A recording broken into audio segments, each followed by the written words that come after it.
মুমিনের জীবনে সফলতা তখনই আসে যখন সে দৃঢ় বিশ্বাস করে এবং আল্লাহর উপর তাওয়াক্কুল রাখে।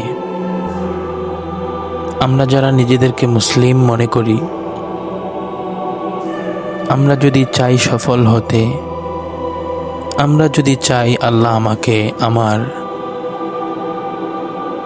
সফলতার চূড়ান্ত পর্যায়ে পৌঁছাবেন, তবে অবশ্যই সেই মহান মালিকের উপর দৃঢ় বিশ্বাস রাখতে হবে, ভরসা রাখতে হবে।